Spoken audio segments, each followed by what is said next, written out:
O que está sendo bom nesse debate é o tempo de 10 a 15 minutos para dialogar com o relator. Eu acho que esse diálogo, porque aqui nós não estamos mais dialogando com o governo, agora nós já estamos dialogando com o relator que apresentou um relatório.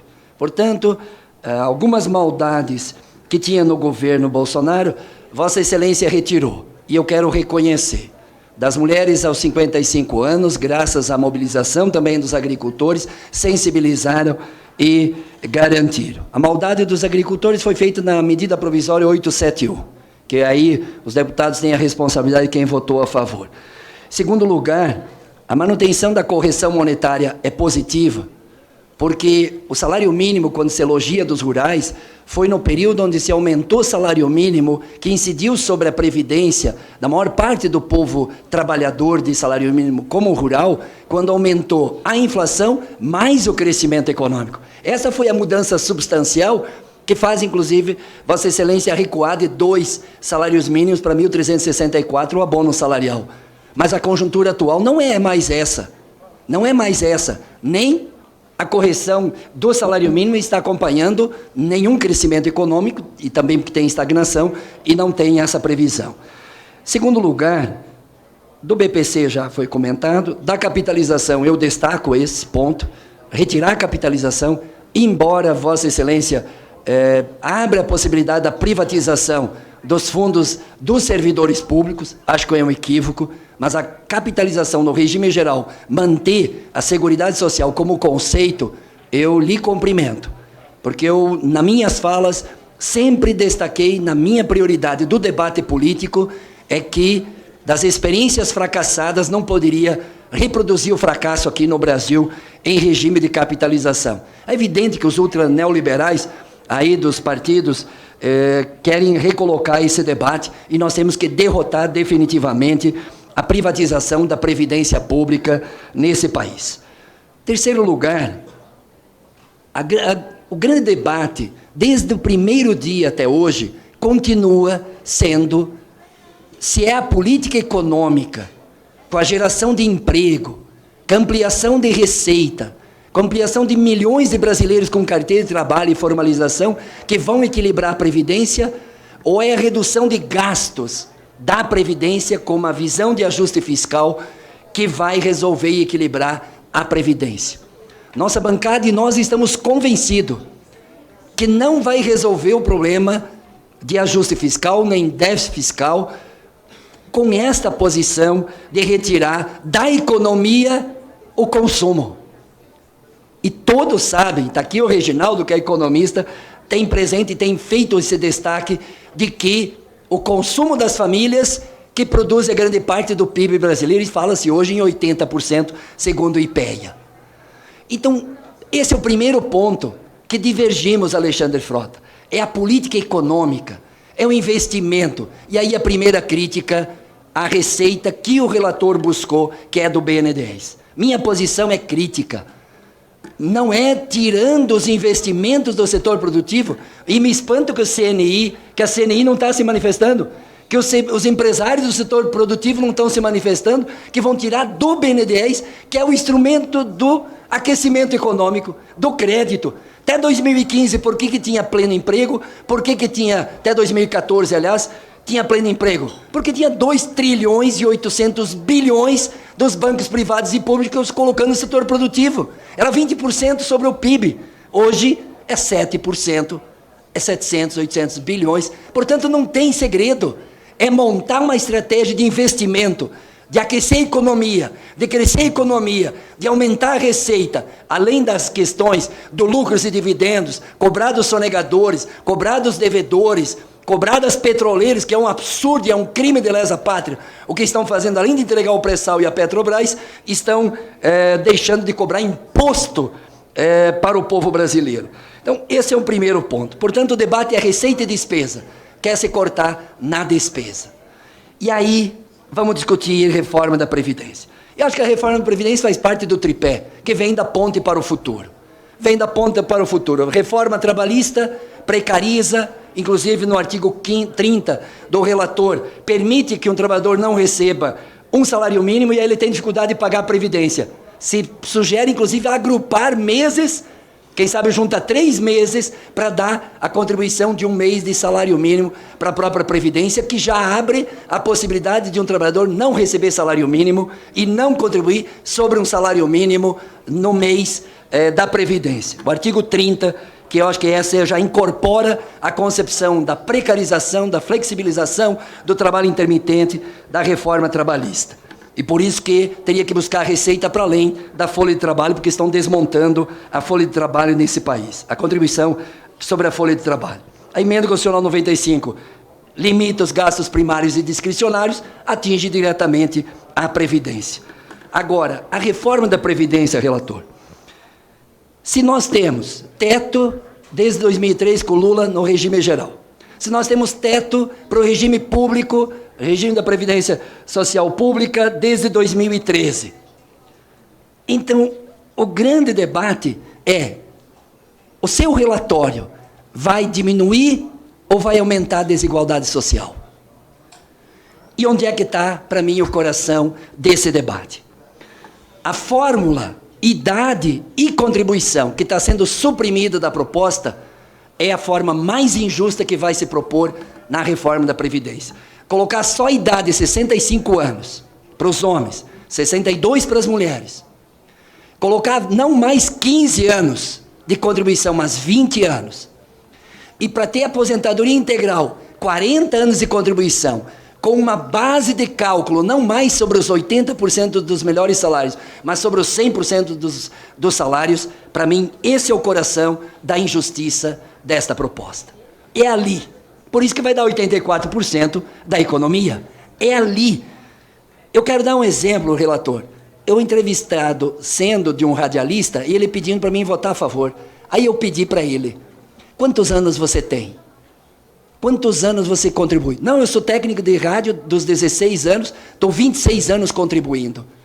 26 anos contribuindo, ele tem 42 anos.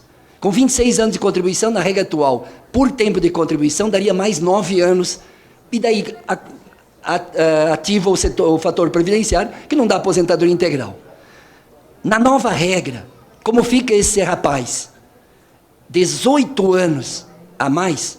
Vamos pegar um novo trabalhador, que começa a trabalhar aos 16 anos. Um trabalhador que começa a trabalhar aos 16 anos, no caso dele, que faltaria 9, na nova regra, precisa 23 anos.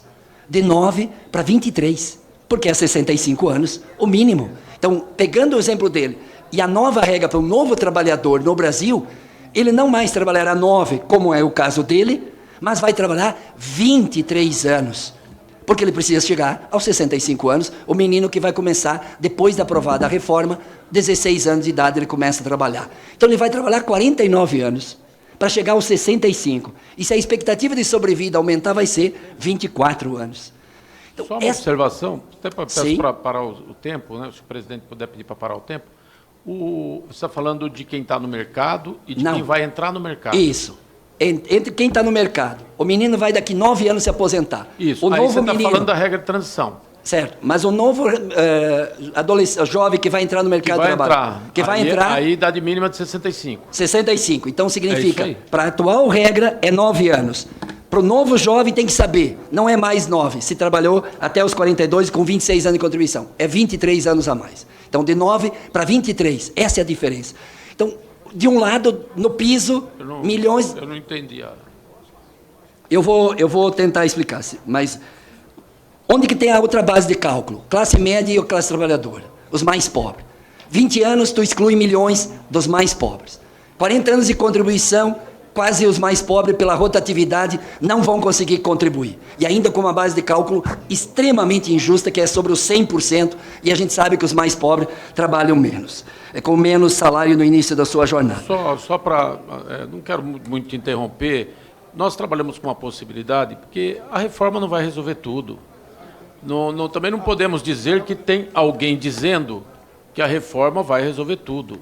Não vai resolver tudo.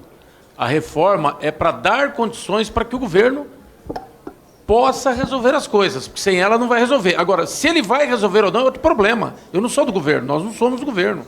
Esse é um outro problema, ele vai ter que tomar outras atitudes. Mas nós trabalhamos num cenário em que possa haver desenvolvimento e emprego. Então, você estabelece uma idade mínima para as pessoas trabalharem mesmo, começar com 20 anos, 40 anos dá 60. Né? E poder parar com 60. Mas tem que ter um país ideal, tem que ter um país que a gente possa sonhar um pouco, possa acreditar que ele vai melhorar. As pessoas elegem as pessoas. Nós perdemos a eleição. Eu sou de outro partido, não estamos na base do governo. Agora, só para complementar, Sim.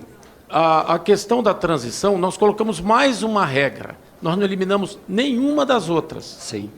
Tá? É só mais uma alternativa. As outras todas continuam. Nós não tiramos nenhuma outra.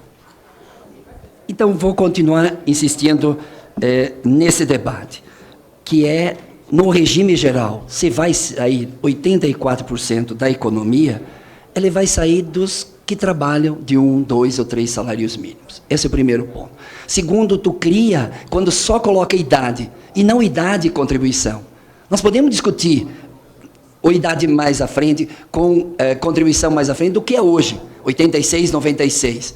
Por que não retomar o conceito de idade e contribuição para reconhecer as desigualdades no mundo do trabalho, as desigualdades de classe, as desigualdades? O meu filho de 25 começou a trabalhar aos 25 anos, depois de ser formado na universidade.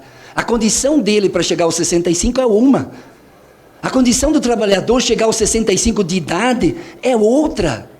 É outra. Por quê? Porque se tu põe a idade do trabalhador de braçal, que começa aos 16 anos porque precisa renda, precisa comer, ele não está preocupado na aposentadoria, ele precisa comer. Aí ele chega aos 55, 56, como diz os gaúchos, esgualepado. E tem que ficar até os 65 como? Quem é que vai contratá-lo? E o que é mais desgraçado e injusto nessa proposta é que o cara está desgraçadamente desempregado, desgraçadamente sem condições físicas e produtividade, e tem um monte de jovem querendo entrar no mercado de trabalho. Quando se concebeu, quando tu vai perdendo a produtividade, a idade não permite esse conceito, relator. Não permite. Tem que ser idade e contribuição, porque permite a pessoa que está em sofrimento e que está desempregado, porque vai contratar os mais novos. Nem um empresário vai fazer caridade evangélica com um trabalhador de 60 anos. Não vai fazer. Ele vai fazer quem? O que quer? Humanamente, minha produção é menor do que quando eu tinha 30. Ele vai contratar quem tem maior produção e produtividade. Então tem que retomar o debate da idade com a contribuição. Mesmo que joga para frente. A expectativa de sobrevida, tudo isso. Esse é o debate que tinha que fazer, senão não tem como. Agora, queria destacar, além disso, que essa é a questão. É aos 20 anos, 40 anos, 65 de idade e 62, sem idade e contribuição, vai ser a maior injustiça contra os pobres nesse país. Eu não tenho dúvida sobre isso. Por isso que tem cálculo, por isso que tem a base de cálculo. Não sai dos privilegiados, sai deles. Né, Henrique Fontana? Sai deles. Então, nós temos que, ainda, se há sensibilidade de Vossa Excelência, construir uma nova fórmula, porque ela vai ser injusta, desigual e não vai resolver o problema da economia. Eu tenho, num destaque das categorias, eu não quero ser corporativo aqui, porque eu acho que o debate é maior. É receita, é cobrar de quem deve ser cobrado, é ampliar a receita e não tirar a despesa tirando a aposentadoria, porque tira da economia. Todos os municípios desse país recebem e movimentam a economia com dinheiro da Previdência e a maior parte dos pequenos e médios municípios também. Em segundo lugar, em relação à educação, então, dos educadores, nós não temos que defender professor aqui na reforma da Previdência. Nós temos que defender educação. Quando eu vejo várias outras categorias fazendo debate, é se a educação deve ou não ser prioridade nesse país. Se a educação, quando professores da rede privada estão sendo demitidos 51, 52 anos, porque eles pegam outros mais produtivos, novos, a discussão é se a educação é ou não prioridade nesse país. E está aí 49% dos professores dizendo que não aconselha os outros jovens serem professores por causa da situação estressante, de doença, de depressão e dessa categoria que é pensar uma nação, pensar a ciência, pensar a tecnologia, pensar o direito à educação nesse país. E eu tenho uma proposta de referendo popular, nossa bancada apresentou, que se é tão boa essa proposta da reforma da Previdência, que é a propaganda do governo, porque uma coisa, relator, é a propaganda do governo agora, depois é o mundo real, onde as pessoas vão se perceber. 4 faxineiras, eu conversei com elas, e eu fiz 2, 3 perguntas, 2 eram a favor, 2 contra.